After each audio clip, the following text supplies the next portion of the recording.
way. I want to address something of pastoral care about work being done on the Lord's Day. So we've been asked, the elders have been asked on multiple occasions about what someone should do about their job on the Lord's Day. Now, a couple things right off the bat. I recognize that everybody here might not be dealing with this particular issue. If you're here, you're not at a job. You're not at a secular job. But you may leave here and go to a secular job, or you may know people who do that. And I guarantee you, if you're in here, you know people who do that, who leave and go to a secular job. But you yourself might not be dealing with the issue of struggling with a job that makes you work on the Lord's Day. But in as much as others within the church deal with that struggle, you deal with that struggle. Even if you are not working on the Lord's Day, you yourself deal with the struggle of the brother or sister who is dealing with that struggle. Bear one another's burdens and thereby fulfill the law of Christ. If indeed it is someone's struggle working through the Lord's Day or being forced or made to work on the Lord's Day, it is a burden that we are to bear with one another and thus fulfill the law of Christ. We are to seek to restore them out of that struggle with a spirit of gentleness, encouraging them through that struggle. So again, while this might not be your personal struggle, your individual struggle, in as much as a brother or sister in Christ might struggle with that or does struggle with that, it is your struggle. It is a burden that we are to help bear, to help encourage through. Another point. If you are one who is struggling with a job that makes you work on the Lord's Day, recognize that the mere fact that you are feeling that as a struggle is a good thing. It's a good thing that you are recognizing that as a struggle. You shouldn't be comfortable with it. You should, so you are on the right track in feeling that struggle with it. It should be seen as a struggle that you want to rectify. You want to do the things that we talked about in preparation for the Lord's Day, preparing your heart and ordering those common affairs beforehand so that those common affairs are not being dealt with on the Sabbath day. So that we are not dealing with our own works, worldly or thoughts and works on our worldly employment. We're having some audio troubles. Okay. On the Lord's Day. We're not dealing with our worldly employment and recreations on the Lord's Day. Now, dealing with job situations can be somewhat unique to the individual. But I think we can consider some principles in dealing with the struggle, in helping a brother or sister who's struggling with it, or you yourself in dealing with working or having to work on the Lord's Day. One thing we should take into consideration is if the job fits the category of necessity and mercy. Does the job fit the category of necessity and mercy? We can think of various jobs out there that deal with this. Healthcare workers. Full disclosure, my wife is a healthcare worker who performs works of necessity and mercy. Believe it or not, people do get sick and need healthcare on Sundays. We're not free from those struggles on those days.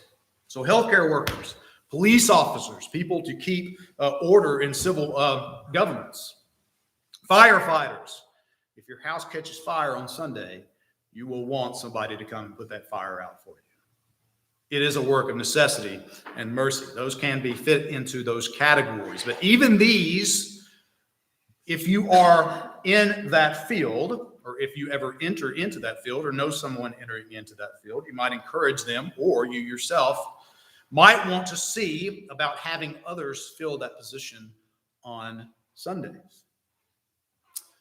You don't want to seek to just push that job off on somebody else who they themselves are required to fulfill the fourth commandment. But if there is a situation where somebody can fulfill that job for you, try to seek that out. Seek to have the Lord's Day off as much as possible. And another aspect or another group that we might think of that would fit into this category of necessity and mercy, or works of necessity and mercy within their own job, maybe some tradesmen.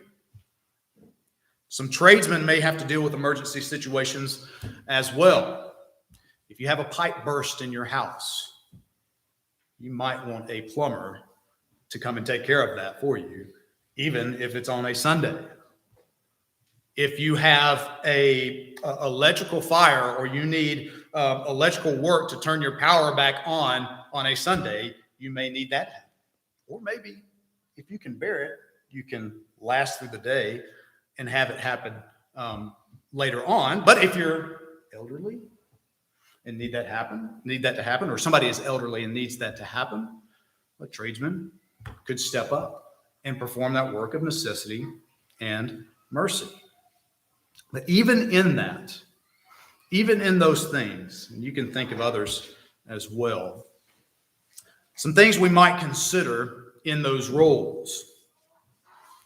If we have that job as a plumber or electrician, whatever trade that may have to consider working in an emergency situation on the Lord's Day, first of all, we need to ask the question, is it actually necessary? Be honest with yourself. Is the work actually necessary? Is it an actual emergency? Is it of actual necessity? Secondly, could you refer the job out? Could somebody else be willing to take that job on? Could you refer the job out? And then lastly, if indeed you are in that situation where you are called to an emergency situation, you're the only one that can make it out there, they need you to come out, be careful what you might charge. Be careful what you would charge someone in that position. This day is made for you. The Sabbath was made for man, but it is not your day. It is the Lord's day. And performing even an emergency act of necessity and mercy is proper for the day, but it is not inconvenient to it. So don't place an additional charge on someone on the Lord's day for performing an act of necessity or mercy. Inasmuch as it is in your control to not charge a surcharge, control charging a surcharge. Don't charge above and beyond what is necessary to fulfill that job. Control that surcharge. Be careful or be mindful of what you charge for that duty.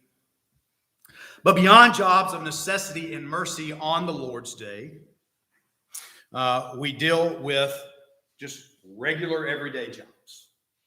Jobs that won't fit that category of necessity and mercy. Jobs that, in all actuality and reality, if you think hard enough, they can be ordered beforehand. They can be ordered around the day. They're not emergency situations. They're not fitting in the category of necessity or mercy. What do I do about this job that is requiring me to work on Sunday? That doesn't really fit those categories of necessity and mercy. Again, some general points on that. Each individual situation might be different, but I think these general points can apply. There's 3 of them. 1, have you spoken to your employer about having the day off? That's the simple answer. Just go straight to your employer. Can I have this day off? Can we situate it to where I can order my affairs to have this particular day off. See if your employer is willing to adjust your schedule so that you can have the day. Express to them the importance of the day and see if the schedule can be adjusted. That might not work all the time. And we have another point for that. But first off, just see if your employer can adjust that schedule for you. Secondly, if you cannot have the day off, is it within your means to immediately not have that job? To immediately not have that job. Meaning, if you were without that job, would you be able to provide? Would you not then be placing your burden of subsistence for you, your family, unduly upon others? Can you provide? Can you make do without that job in the immediate future? If so, you might consider quitting that job in favor of Sabbath observance. Tough. Cutting off a line of income? Ooh, that's rough to think about. But if you are within those means to do so, consider doing it. Consider doing it so that you can observe the Sabbath properly. Thirdly, if you cannot immediately not have that job, seek to transition to a job that allows you to order your affairs for Sabbath observance as soon as possible. So if you can't immediately quit that job, if it does bring about a point where you would unduly be placing the burden of providing for your family upon someone else, and you need that job, it has to happen, then seek another job or transition to another position where you can order your affairs for Sabbath observance. And seek to do that as soon as possible. And that would seem to be the biggest struggle point. If you can't work it out with your employer to adjust your schedule and you're stuck in that job and you can't immediately quit it, that seems to be where the biggest struggle would be. If your employer lets you off, you're good. If you have the means to quit immediately, your options are a little clearer and you're still good. But if your means of having, or you feel stuck in that situation because your means of providing for yourself are not immediately clear, and you're desiring to honor the Sabbath, the struggle is real. It's big. And seeking to transition from this is going to be tougher. Seeking to transition from that job to another place may be tough for you. But let me encourage you in this, in the struggle, in that struggle. And again, a lot of y'all are not in that position, but you can encourage others with these as well. We got 2 points of encouragement. First, God is aware of your means. God is aware of your means. Take, for instance, some offerings in the Old Testament. Leviticus chapter 5 describes a guilt offering, coupled with a sin offering as well. Leviticus 5:7 says this, "But if he cannot afford a lamb, then he shall bring to the Lord his guilt offering for that in which he has sinned, 2 turtle doves or 2 young pigeons, one for a sin offering and the other for a burnt offering." God has care for your means. And if you are here seeking to offer a sacrifice of praise to him on the Lord's day, or if you're stuck in a job that you can't immediately leave or can't transition from immediately, or you're stuck because your employer cannot adjust the schedule for you, whatever it is, God is aware of the means that you have to offer that sacrifice of praise to him. And he displays it here in the fact that he adjusts these sacrifices to provide for those needs. He's aware of your means. He's aware of the struggle that you're in to transition from one job to the next, or transition that schedule, or organize or position yourself to observe the Sabbath day. And to even prove it further, you can't afford the lamb. You can't even afford the 2 turtle doves. Verse 11 of Leviticus 5. But if his means are insufficient for 2 turtle doves or 2 young pigeons, then for his offering for that which he has sinned, he shall bring the 1/10 of an ephah of fine flour for a sin offering. He is aware of your means. He knows your struggle, and he adjusts for your means. Leviticus 14:31, much the same thing. He shall offer what he can afford. The one for a sin offering and the other for a burnt offering, together with the grain offering. So the priest shall make atonement before the Lord on behalf of the one to be cleansed. Now, this is for leprosy, but again, he is pointing out the fact that he is aware of what you can afford, what you can do. And if you're struggling in your situation, he is aware of it. And he's aware of your desire to observe the Sabbath as well. Be encouraged in that. But don't be encouraged to stay in that position.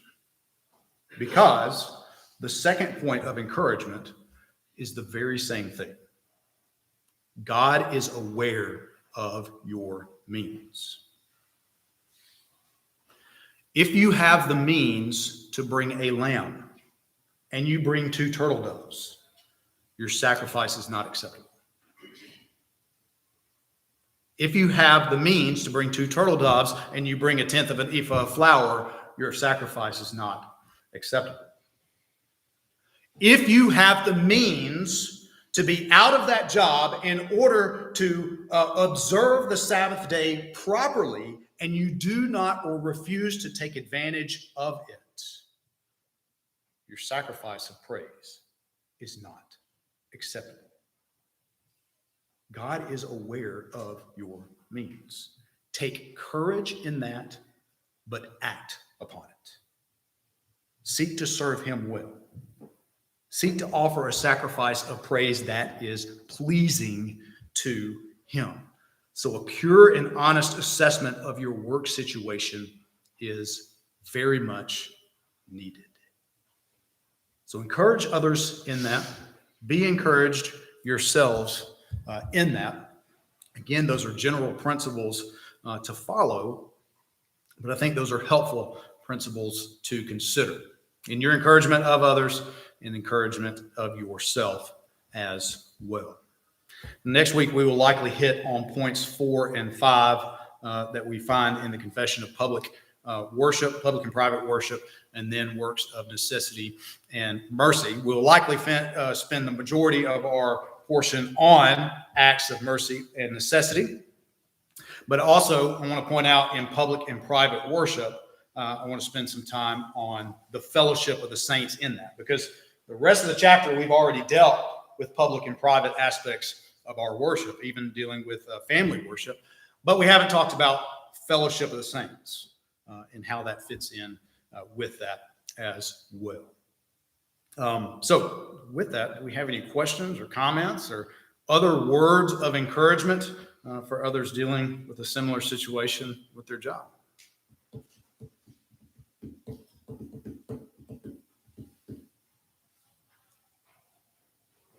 Well, we're wrapping it up, guys. Prepare your hearts for worship, guys.